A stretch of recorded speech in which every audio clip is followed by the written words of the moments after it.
The biting wind, a cruel, unseen hand, clawed at Clara's threadbare shawl, tearing through the thin fabric to prick at the raw skin beneath. Her left arm, a grotesque, misshapen limb beneath its makeshift splint of splintered wood and torn linen, throbbed with a relentless, searing ache. It had been Silas, of course. His rage, a tempest that struck without warning, had descended on her in their miserable shack just 2 days prior, leaving her with this new, agonizing burden. Now he sat in the warmth of the town's only tavern, drinking away the last of their meager coin, while she was forced to stand here, before the imposing oak doors of the church, her hand outstretched. The Sunday congregants, bundled in their heavy coats and furs, streamed past her, their faces a blur of averted gazes and hurried steps. Some clutched their leather-bound Bibles tightly, as if afraid her very presence might contaminate their piety. A few, emboldened by their faith or perhaps a fleeting moment of pity, would drop a copper penny or a small silver coin into her palm, but their eyes held no warmth, only a detached disapproval. They saw not a woman broken by circumstance, but a beggar, an unfortunate stain on their otherwise orderly Sabbath. The shame, a cold, cloying mist, enveloped Clara, chilling her far more effectively than the frigid air. It clung to her skin, seeped into her bones, threatening to drown the last flickering ember of her spirit. She closed her eyes for a moment, the dull ache in her arm a counterpoint to the sharper pangs of hunger that gnawed at her stomach. The scent of wood smoke and roasting meat drifted from a nearby hearth, a cruel taunt. She remembered a time when hunger had been merely an unpleasant sensation, not a constant, gnawing companion. A time before Silas, when her world, though small and humble, had held the promise of quiet contentment. Now, each day was a brutal calculation of survival, a desperate negotiation with pain and humiliation. Her gaze fell to the ground, focusing on a patch of frozen mud, the swirling patterns like a bleak prophecy of her own future. Then, a shadow fell over her, deeper and more defined than the others. She instinctively stiffened, her breath catching in her throat. Silas. Her heart hammered against her ribs, a frantic bird trapped in a cage. But when she lifted her eyes, it was not Silas. It was Elias Thorne. He stood before her, a figure etched from granite, his face weathered by sun and wind, his eyes the color of storm-tossed slate, holding a depth that few in town dared to fathom. Elias Thorne was a man of few words, a widower whose quiet grief had settled over him like a permanent shroud since his wife and children had been taken by the fever 2 years prior. He owned the most isolated farm on the outskirts of town, a solitary existence that had only deepened his reputation as an enigma. He rarely came to town, and when he did, he drew a wide berth from the gossiping women and the boisterous men. He simply stood there, his gaze unwavering, taking in her broken arm, the raw misery etched on her face, the defiant tremble in her lower lip. There was no pity in his eyes, not a trace of the judgment she was accustomed to. Only a quiet, unsettling scrutiny. "You have a strong back, I hear," Elias said, his voice a low rumble, surprisingly gentle for a man so formidable. It was not a question, but a statement, an odd, unexpected observation. Clara stared at him, bewildered. No one had ever spoken to her like that. They had only ever seen her as a victim, a burden, a thing to be pitied or scorned. Elias Thorne saw her strength or perhaps the ghost of it. He reached into his coat pocket, not for a coin, but for a small, intricately carved wooden bird, no larger than her thumb. He placed it carefully into her uninjured hand, the wood surprisingly warm against her cold skin. "I need help on the farm. Heavy work. No pay for idleness. But there's a roof and food. You leave him. You come with me, or you stay here." He didn't wait for an answer, didn't offer a comforting word or a softened glance. He simply turned, his broad shoulders disappearing into the crowd, leaving Clara with the wooden bird, the throbbing pain, and a terrifying, desperate sliver of hope. The decision was not a choice but a desperate, animalistic lunge towards survival. The memory of Silas's brutal hand, the constant fear, the gnawing hunger that had become a part of her very being, these were the silent arbiters that drove her. She knew the risks. To leave Silas was to invite his wrath, a tempest more terrifying than any natural storm. But to stay was to accept a slow, agonizing death of body and spirit. She clutched the wooden bird in her good hand, its smooth surface a tiny anchor in the swirling chaos of her despair. She waited until nightfall, until the town was cloaked in the deceptive quiet of sleep, before slipping away from the alley where she sought refuge. Each step was a silent prayer against discovery, her injured arm a constant, agonizing reminder of the life she was abandoning. The journey to Elias Thorne's isolated farm was a harrowing ordeal, the frozen ground unforgiving beneath her worn boots. The moon, a sliver of ice in the black sky, offered scant guidance. When she finally stumbled upon the desolate, stark cabin, a wisp of smoke curling from its stone chimney was the only sign of life. Elias stood by the open doorway, a dark silhouette against the faint glow within. He said nothing, simply stepped aside, allowing her to enter. The cabin was Spartan. A rough-hewn table, 2 chairs, a narrow cot, and a cast-iron stove that radiated a welcome warmth. There were no superfluous comforts, no decorative flourishes. It was a place of utility, a testament to a life stripped bare. The days that followed blurred into a relentless rhythm of labor. Elias was a man of few instructions. His expectations conveyed through gestures, a glance, or the quiet example of his own tireless work. Her broken arm, though still painfully bruised, was slowly healing, a testament to her body's resilience. She learned to adapt, finding new ways to manage tasks with one hand, her other arm still largely useless. She tended to the few scrawny chickens, chopped kindling with an axe held awkwardly but determinedly, helped prepare the meager meals of salted meat and hardtack. Elias watched her, always watched, his eyes missing nothing. He offered no praise, no words of encouragement, but in the evenings, a bowl of hot stew would appear, left for her on the small table by the cot.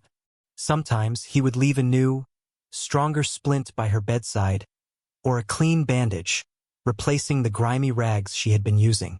These were his quiet offerings, his acts of care. Clara, too, watched him. She saw the lines of sorrow etched around his eyes, the almost imperceptible tremor in his hands when he thought himself unobserved. She saw the way he would sometimes stop his work, his gaze drifting towards the distant hills, lost in a private grief. He was not a cruel man, she realized, nor even an indifferent one. He was a man consumed by his own solitude, haunted by ghosts she could only imagine. His silence was not a weapon, but a shield, a barrier he had erected around himself. And in that shared silence, amidst the grueling work, a strange, fragile understanding began to take root. She was no longer just his worker. She was a quiet presence in his otherwise solitary world, a witness to his hidden sorrow, just as he was to her nascent strength. She found a quiet dignity in her labor, a sense of purpose that had been stolen from her for so long. The fear of Silas still lingered, a phantom presence at the edges of her awareness. But here, in the isolated cabin, with Elias as her silent sentinel, the terror slowly began to recede, replaced by a quiet, determined resolve. She was no longer begging for scraps. She was earning her keep, forging a new life, one painstakingly chipped from the unforgiving stone of her past. The fragile piece of their existence was shattered one bitter afternoon when Silas appeared, a hulking, malevolent figure emerging from the swirling snow. The wind howled around him, whipping his unkempt hair about his face, making him seem like a monstrous entity conjured from the storm itself. Clara, who had been chopping frozen firewood by the cabin's side, felt a cold dread seize her.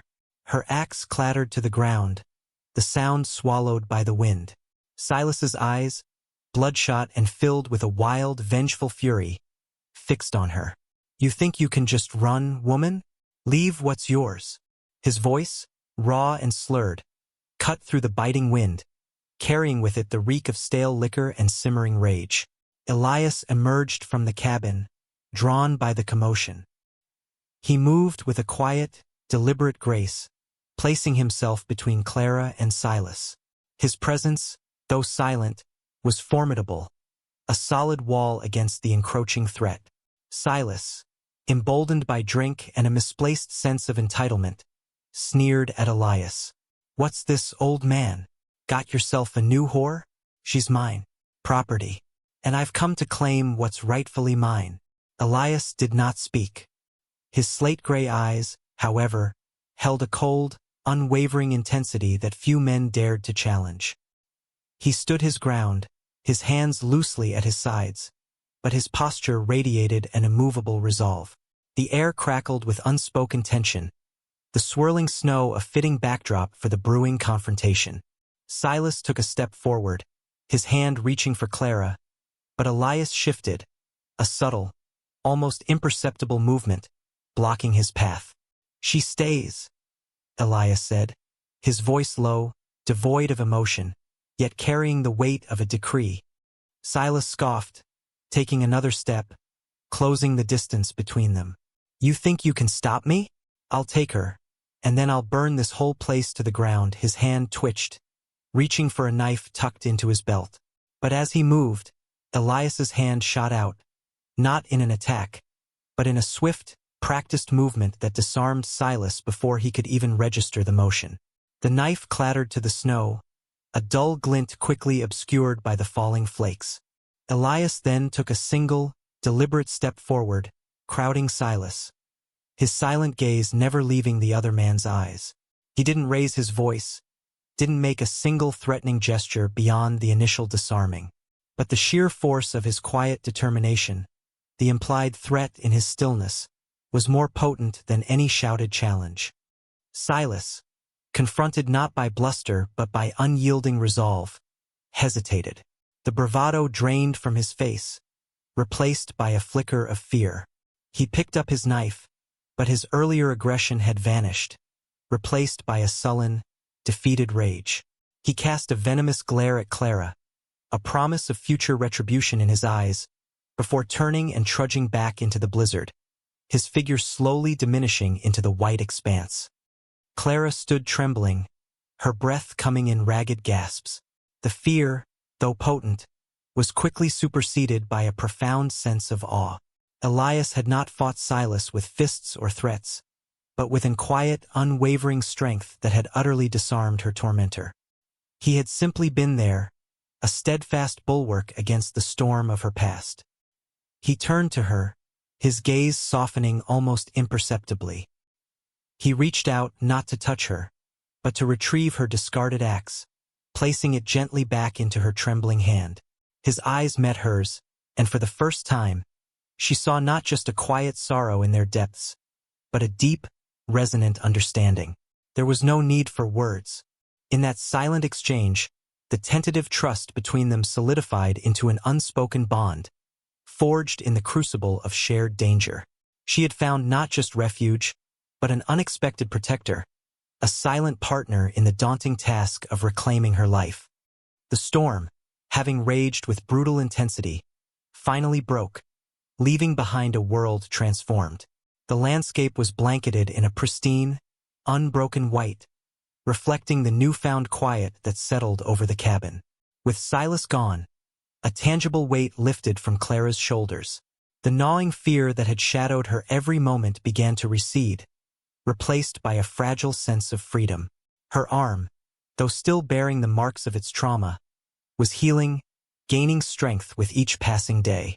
The pain had lessened, becoming a dull ache rather than a searing torment, a fading reminder of her past rather than a present agony. She no longer simply worked. She contributed, finding a quiet pride in her growing capability. The rhythm of their days became a gentle cadence, punctuated by the steady chop of an axe, the lowing of the cow, the soft scratch of pen against ledger as Elias meticulously recorded their meager supplies. Elias, too, seemed to have shed a layer of his perpetual solitude. He remained a man of few words, but his silences were no longer empty. They were filled with an unspoken understanding, a shared acknowledgement of the world they were building, piece by quiet piece. He would occasionally offer a brief, almost imperceptible nod of approval when she mastered a new task, or a rare, almost smile when she discovered a patch of early spring greens by the creek.